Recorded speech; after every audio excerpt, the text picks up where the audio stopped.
welcome to the Recovery Daily Podcast. I'm your host, Rachel Abbasi. I'm a grateful recovering alcoholic and stroke survivor. And I must apologize because I knew that I had my days off. I actually am 2 days off for the plank challenge. So I'm sorry. And if you guys caught on to that, then good for you. We're just going to give it an extra 2 days. So no big deal. So today is your rest day. It was supposed to be on Tuesday.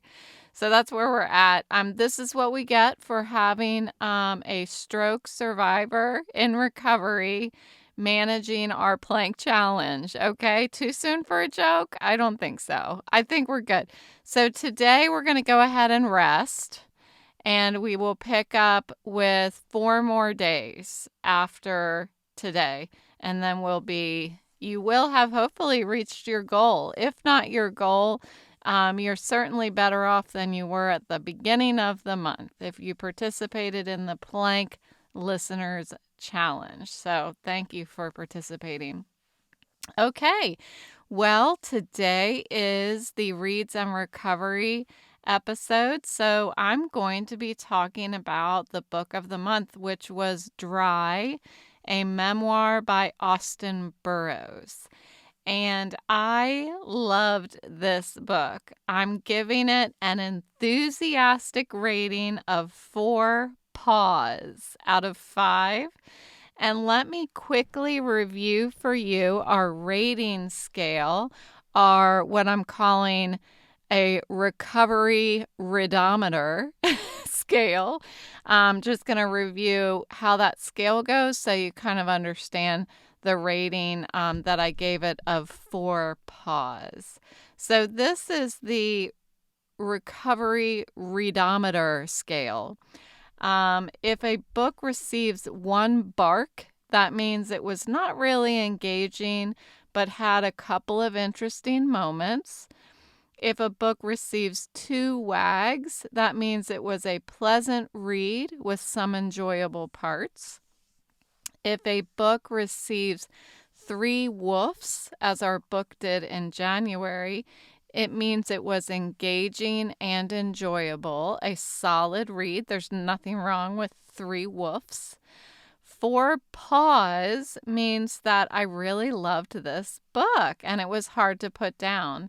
And then our top rating, 5 tail wags, that means it's an all-time favorite and it resonated deeply on a personal level. So again, Dry, a memoir by Augusten Burroughs, is receiving 4 Paws this month.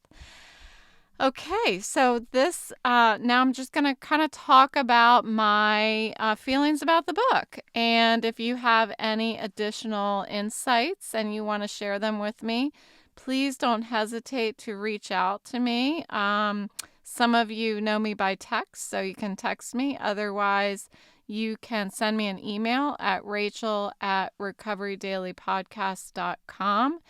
And it's never too late to send me your thoughts on the book, even though it may be after today's episode. So this memoir provided a real yet slightly humorous, not humorous enough that it was offensive, it was, for me, perfectly humorous. Taking a look at this author's struggle with alcoholism. And there's a balance, I think, in the book of darkness and hope. It's an honest account, and it doesn't shy away from the dark aspects of addiction, but also provides hope and a lot of relatability. So I felt like it was like sitting at an AA speaker meeting and getting to hear somebody's entire story. And it just felt so natural to me. So I heard that the book is not 100% factual, that there are some fictional things about it. So I think some characters were combined, and some experiences were maybe fluffed up a little bit or something like that. I don't care. I thought it was a great book, and I felt like it really portrayed alcoholism and addiction really well, while also putting it inside a really interesting story, something that I wanted to keep reading. I didn't really want to hit pause ever because I'm listening. So I love the characters in his life. He does a good job, I think, in portraying each of them, from Pighead, who is his former lover and best friend who has AIDS and is dying, to Jim, his drinking buddy, who is a full-time, his job is an undertaker, and also his coworker Greer. I feel like, so these are all very different characters, but I think that he really portrays them very well. They may disagree, I don't know, but I thought that they were really impactful to the story. So, where could I relate to the experiences of the author as someone in recovery? I feel like everywhere in the book, I really felt was relatable. That's what's interesting about the disease of alcoholism. It doesn't discriminate, and we're all very different people with very different life experiences, but we're all suffering from the same disease. He talks about being in a rehab facility and going to his first meetings. He talks about engaging with the staff, like in the beginning when he got there, and getting to know people hesitantly at first and then a little more willing as time goes on. He thinks in the beginning he doesn't belong there and doesn't want to be there. You know, who doesn't think that in detox or a rehab facility? Nobody, I don't think, shows up to one of these places and thinks, oh, thank God, I almost lost everything in my life, including my life. And now I get to not drink anymore and reveal my deepest secrets with strangers. You know, I get to walk on a walker for 3 days because because I'm a fall risk, and I get to listen to how everybody else ruined their lives too, what an awesome vacation from work. That's not really how it goes. That's not what my thoughts were, for sure. It took time for me as well to recognize that I was in the right place, also, that I was where I needed to be. The first time I went to detox, I wanted to leave after, I think it was the third day. When I stopped being on the walker, I'm like, I don't need to be here. But I stayed, and unfortunately, I didn't stay sober after that. But that's kind of, that's relatable for me, that I felt the same way when I got there. I didn't want to be there. I didn't think I needed to be there, and found out later, as I was more willing and open-minded, that I very much needed to be there and was just like the rest of them. Even though they look different than me, I'm just like them, on the inside. So, like the author, I first got to detox, stayed sober for only 2 months or so. Like him, I thought of what this looks like for the rest of my life, and that is a really dangerous place for your mind to go. The second go around, I understood better, I think, what living in today meant. And the author doesn't take suggestions the first time around, which is the same thing that happened to me. He gets in a relationship with a guy named Foster, who really hadn't yet reached his bottom. He was never really all in. Honestly, I mean, I listened to the book, and I think that the accent, I guess, that he gives Foster. It's the author that's reading the book, I think. Was that right? I can't remember now if it was the author or not. Anyway, the narrator gives this like accent to Foster and makes him just seem like a dumb lug, And so I don't know. It was just I thought it was interesting that he sounded kind of stupid, which was interesting. So the author falls apart eventually because he's not taking suggestions. He gets in this relationship. You're not supposed to get in a relationship in the first year of sobriety, but he does it anyway. Even though he's thinking in his head, I'm not supposed to be doing this, he does it anyway. And this it doesn't work. It doesn't work for him. So he falls apart eventually, gets back onto drugs and alcohol.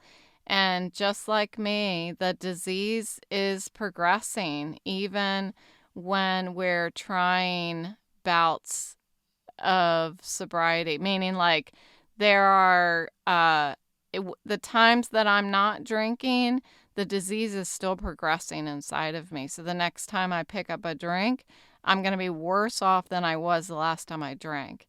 So, and I feel like when we relapse in that case, it's dangerous. It's a dangerous risk to our lives. And this is where many alcoholics who relapse lose their life. And this is where my friend who passed away 2 years ago, this is where he lost his life. He had relapsed. So I understand the dangers of how my disease is progressing, even when I'm not near a drink. And I think that that's something that I need to always remind myself of, especially in those times that I may be romancing the drink, which doesn't happen as much as it did the first 5 years of sobriety. That idea of thinking about how great, the good times or how good it felt and that kind of thing. Remembering that if I were to pick up a drink, I probably wouldn't make it out alive, for sure, because I barely made it out alive the first time. So I enjoyed this book way more than January's book. And honestly, I enjoyed it more than Matthew Perry's book. I listened to it recently. So this book was well written and it helps that I adore this character, this author. Matthew Perry, I feel like the book paints himself as self-deprecating and chauvinistic. I recognize that we're all our worst version when we're in active addiction. But I don't know, Matthew Perry was a comedian, and yet I found Augusten Burroughs to be way funnier. Did I say his name right? Augusten Burroughs. Sorry about that. So I thought I said that wrong. So I laughed out loud a couple times, actually, quite a few times. So, not to say anything negative, of course, about Matthew Perry because he has passed, but the book itself, I felt like I got a lot more out of Augusten Burroughs' book than I did of Matthew Perry's book. But anyway, so however the stark truth and the sadness, emotional instability, and lies we tell ourselves, and that battle that the author has, the internal battle he has with Pighead, avoiding Pighead because of his own fears and deep love. I feel like all of this was so well demonstrated in the book. It tugged at my heartstrings, and I was genuinely worried about the author went at some points, when he went back out and he was drugging it up and stuff and met another guy in a bar and they went home together. Like the whole thing, I was just like, oh my God, he's not going to make it. I was thinking like, it's kind of like when you're watching a scary movie and you're like, don't go upstairs. That's what I felt like. I was like, no, don't do it. But the ending of the book I thought was beautiful. It made me sad, but I thought it was beautiful as well. And I don't want to necessarily say this is how it ended in case somebody hasn't finished it yet or wants to pick up the book and read it. But he talks about his childhood, but not a lot. And I understand that he has another book called Running with Scissors that is more about his childhood. So I'm definitely going to pick up that and listen to it. And I suggested it actually in my other book club that I'm in for next month's book. So we'll see. But either way, I'm definitely going to listen to it. And so as for Reads and Recovery Book Club, March's book is going to be Identity Theft, Rediscovering Ourselves After Stroke. And this is by a woman named Deborah Meyerson. So here's a little bit about the book. Identity Theft centers on Deborah's experience as having a stroke, her extraordinary efforts to recover, and her journey to redefine herself. She had a massive stroke. So she also draws on her skills as a social scientist. She shares stories from several dozen fellow survivors, family members, friends, colleagues, therapists, and doctors she has met with and interviewed. By sharing this diversity of experiences, Deborah highlights how every person is different, every stroke is different, and every recovery is different. She provides a valuable look at the broad possibilities for successfully navigating the challenging physical recovery and the equally difficult emotional journey towards rebuilding one's identity and a rewarding life after the trauma of a stroke. And man, I can use this. This is what I need. So the book is available on Audible, and that's how I pick my books. I need to make sure it's available on Audible. The book is read by one of my favorite narrators, actually. So it's always nice when you get an Audible book and you've got one of your favorite narrators reading it. It really makes the book so much more enjoyable, no matter how good the book is. So the narrator is Julia Whelan, and she has narrated books like The Invisible Life of Addie LaRue, which is one that I've read or listened to, and The Seven Husbands of Evelyn Hugo, which is another novel that I've listened to. So I'm really excited about it. I've been following Deborah Meyerson on social media. She has a company or an organization called Stroke Onward. And I really appreciate her mission of trying to reach out and tackle this idea of rebuilding your identity after a stroke. Everybody has such different deficits after a stroke. Some can be seen by others, and some, like mine, cannot be seen by others, but all require us to rebuild a new version of ourselves. and really figure out what to bring along from the last version and what things we have to let go of. There's a lot of stuff to let go of when it comes to having physical limitations. So making sure that human beings are very resilient, but some of these things that are shocks to our system take quite a bit longer to recover from emotionally. So I'm looking forward to the book. Again, it's called Identity Theft, Rediscovering Ourselves After Stroke, and that's by Deborah E. Meyerson. So I'm looking forward to it. And that's what I've got for you today. That is your Reads and Recovery review of Dry. So thank you for joining me today on the Recovery Daily podcast. Happy February. We're going to dive into March tomorrow. We've got an all new challenge after we finish up our plank challenge in a few days, and get reading on the new book.